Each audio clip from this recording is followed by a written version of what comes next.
Welcome to my channel. आज हम करेंगे पूर्णांक वर्कशीट नंबर 10। तो चलिए स्टार्ट करते हैं। पूर्णांक क्या होते हैं? पूर्णांक ऐसी संख्याएं जो प्लस की भी लिखी जाती हैं और माइनस की भी लिखी जाती हैं। ठीक है, जैसे अगर मैं बोलूं -3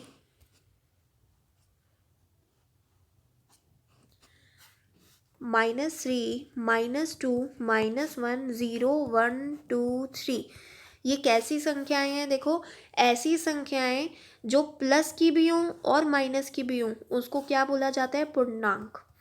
ठीक है, क्या बोलते हैं उसे? पूर्णांक। ठीक है, तो देखो दैनिक जीवन में पूर्णांक कैसे होते हैं? पूर्णांक धनात्मक भी होते हैं और ऋणात्मक भी होते हैं। धनात्मक यानी कि प्लस वाले, ऋणात्मक यानी कि माइनस वाले। अब देखो, तापमान 0 डिग्री सेल्सियस से 29 डिग्री सेल्सियस ऊपर, ऊपर यानी कि प्लस, नीचे यानी कि माइनस। अगर यही क्वेश्चन हो तापमान 0 डिग्री सेल्सियस से 29 डिग्री सेल्सियस नीचे, तो इसका मतलब क्या है? वो -2 डिग्री सेल्सियस। ठीक है, इसी तरह से हमारे पास समुद्र तल से ऊपर माउंट एवरेस्ट की ऊंचाई, यहाँ पर मेन चीज़ क्या है? ऊपर। तो इसका मतलब है +8848 यानी 8848 मीटर। समुद्र तल से नीचे, नीचे यानी माइनस, मरीना ट्रेंच की गहराई यानी -10,994 मीटर। रुपये 3,000 बैंक में जमा किए गए। जब जमा यानी डिपॉजिट, यानी जब हम बैंक में जमा कराते हैं पैसे तो हमारे पास अकाउंट में जो बैलेंस होता है वो बढ़ जाता है। ठीक है, तो जमा कराना यानी प्लस, निकालना यानी कि माइनस। तो बैंक से 4,000 रुपये निकाले गए यानी कि हमारे अकाउंट में पैसे कम हो गए, तो वो चीज़ क्या हो जाएगी? माइनस। 12 छात्र कक्षा में और आ गए। मान लो पहले 30 छात्र थे, 12 छात्र और आ गए, तो इसका मतलब अब क्लास में कितने बच्चे हो गए? 42। ठीक है, यानी +12 आ गए। चले गए, 2 छात्र कक्षा से स्थानांतरित हो गए यानी चले गए, तो इसका मतलब है -2। जमीनी स्तर से 11 मंजिल ऊपर, ऊपर यानी +11। जमीनी स्तर से 1 मंजिल नीचे की पार्किंग। ठीक है, तो इसका मतलब है -1, नीचे मतलब -1।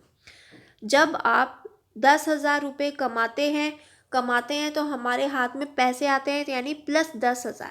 ठीक है, आपने 400 रुपये खर्च किए यानी कि पैसे कम हो गए यानी कि -400। ठीक है, तो इसका मतलब है पूर्णांक कैसे होते हैं? धनात्मक भी होते हैं और ऋणात्मक भी होते हैं। ठीक है, अब देखो पूर्णांक संख्या रेखा। पूर्णांक संख्या रेखा कैसी होती है हमारे पास? देखो, पूर्णांक संख्या रेखा, अब देखो पूर्णांक संख्या रेखा कैसी होती है? हमने एक लाइन खींची, बीचों बीच हमने क्या लिख दिया? 0। ठीक है, तो 0 के बाद +1 2 3 4 5, मतलब 1-1 सेंटीमीटर का स्केल से हम खींच देंगे लाइन।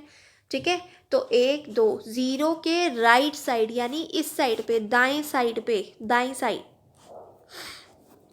दाईं जगह पे, यानी ये होता है हमारे पास लेफ्ट साइड, ये होती है हमारे पास राइट साइड, यानी कि ये हमारा लेफ्ट हैंड, ये हमारे पास राइट हैंड।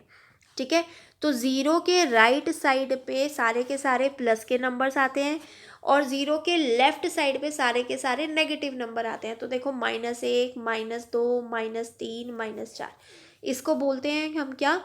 संख्या रेखा। संख्या रेखा।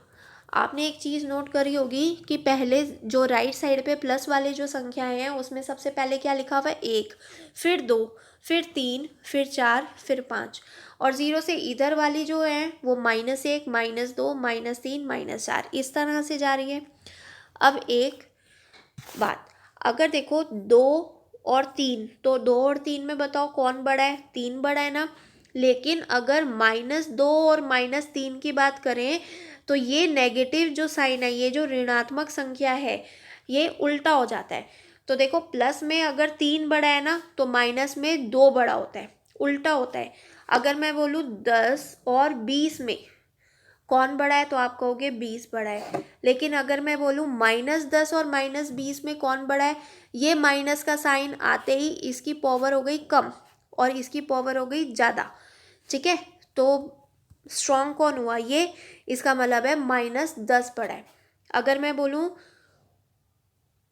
55 और 105, माइनस का 55 और माइनस का 105 कौन बड़ा हुआ? जो बड़ा दिखाई देता है माइनस की वजह से वो बड़ा नहीं होता है, इसका मतलब है बड़ा कौन होगा? -55 बड़ा होगा। ठीक है, तो आई होप समझ में आया होगा। अब देखो पूर्णांक संख्या रेखा, ऋणात्मक पूर्णांक हमने पढ़ लिए 0। अब देखो 0 की खास बात क्या है? 0 एक ऐसा नंबर है, ना तो वो धनात्मक, जो 0 होता है ना तो इसके साथ हम प्लस का साइन लगाते हैं ना ही हम माइनस का साइन लगाते हैं। तो इसका मतलब है शून्य एक ऐसी संख्या है जो ना तो धनात्मक होती है और ना ही ऋणात्मक होती है। ठीक है, अब देखो संख्या रेखा पर 0 के दाईं ओर जाने पर दर्शाए गए अंकों का मान बिंदु 0 से दूरी बढ़ जाने पर बढ़ जाता है। ठीक है, और संख्या रेखा पर 0 के बाईं ओर जाने पर दर्शाए गए अंकों का मान 0 से दूरी बढ़ जाने पर घट जाता है। अभी हमने कहा था ना कि -2 और -1 में कौन बड़ा हुआ? -1 बड़ा हुआ। तो जैसे जैसे हम ऋणात्मक में जाते जाते हैं तो हमारे पास क्या होता है? दूरी बढ़ जाने पर वो घटता जाता है, कम होता जा रहा है ना। देखो -1, -2, -3। अगर मैं बोलूँ -1 और -4 में बताओ कौन सा बड़ा है? तो -4 बड़ा नहीं है, -1 बड़ा है। ठीक है, तो जैसे जैसे हम आगे बढ़ते जाएंगे वैल्यू क्या बदलती जाएगी? हमें कम होती जाएगी, लेकिन कौन से केस में? ऋणात्मक केस में। ठीक है, अब देखो कुछ रोचक तथ्य हैं, इसको याद रखेंगे। 0 सभी भी 0 शून्य सभी ऋणात्मक पूर्णांक से बड़ा होता है। अभी हमने कहा देखो अगर मैं बोलूँ -20 और 0 में कौन बड़ा है? तो 0 बड़ा है। तो जितनी भी नेगेटिव वैल्यूज होती हैं वो छोटी होती हैं, लेकिन अगर नेगेटिव वैल्यू को कंपेयर हम नेगेटिव वैल्यू से करते हैं तो सबसे छोटी दिखने वाली वैल्यू सबसे बड़ी कहलाई जाती है जब उसके साथ ऋणात्मक का साइन डला होता है, यानी नेगेटिव नंबर होता है वो। ठीक है, अब देखो एक सबसे छोटा धनात्मक पूर्णांक है। एक क्या है? सबसे छोटा धनात्मक पूर्णांक है। ठीक है, -1 सबसे ऋणात्मक, सबसे बड़ा ऋणात्मक पूर्णांक है। ठीक है, 0 को क्यों नहीं लिया? क्योंकि 0 के साथ ना तो धनात्मक बोला जाता है 0, ना ही ऋणात्मक बोला जाता है। ठीक है, तो सबसे छोटी धनात्मक संख्या कौन सी होती है? 1। सबसे छोटी धनात्मक संख्या कितनी है? 1। और सबसे बड़ी ऋणात्मक संख्या कौन सी है? सबसे बड़ी ऋणात्मक संख्या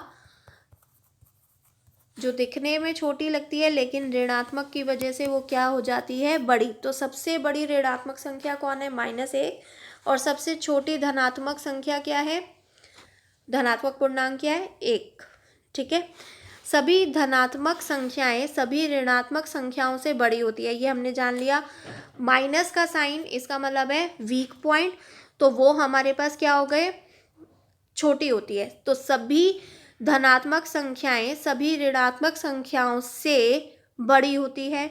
संख्या रेखा पर 0 के दाईं ओर की संख्या, दाईं ओर की संख्या यानी यहाँ की संख्याएं सारी 0 से बड़ी होती हैं, लेकिन लेफ्ट साइड की जितनी भी संख्याएं हैं वो सारी की सारी संख्याएं छोटी हैं। ठीक है, तो आई होप आपको समझ में आया होगा। अब आपके लिए होमवर्क के क्वेश्चन पूर्णांक के रूप में लिखना है। समुद्र तल से 500 मीटर नीचे, नीचे तो कैसा पूर्णांक आएगा? धनात्मक आएगा कि ऋणात्मक आएगा? 900 रुपये एक बैंक में जमा किए तो कैसा पूर्णांक आएगा? धनात्मक या ऋणात्मक? 2000 रुपये का नुकसान, यानी जेब से चले गए 2000 रुपये का नुकसान, तो कैसा पूर्णांक आएगा? धनात्मक के ऋणात्मक?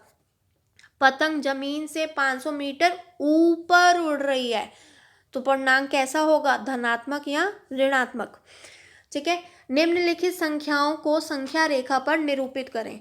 अब देखो सेम आपने क्या करना है? संख्या रेखा बनानी है। यहाँ पर बीचों बीच 0, 1 2 3 4 5 6 7, जितने हमने नंबर्स यहाँ लिए हैं उतने ही हम लेफ्ट साइड में भी लेंगे।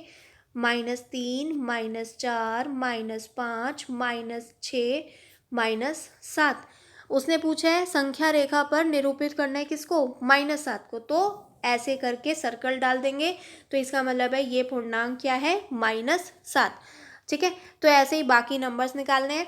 बस ध्यान रखना -7 है तो +7 भी बनाओगे, -7 का भी बनाओगे और -7 को सर्कल कर देना है। ऐसे ही बाकी भी आपने करने हैं। ठीक है, तो आई होप आपको वर्कशीट समझ में आ गई होगी। तो वीडियो अगर आपके लिए हेल्पफुल है तो वीडियो को लाइक करना ना भूलें, चैनल पर नया है तो चैनल को सब्सक्राइब कर दें।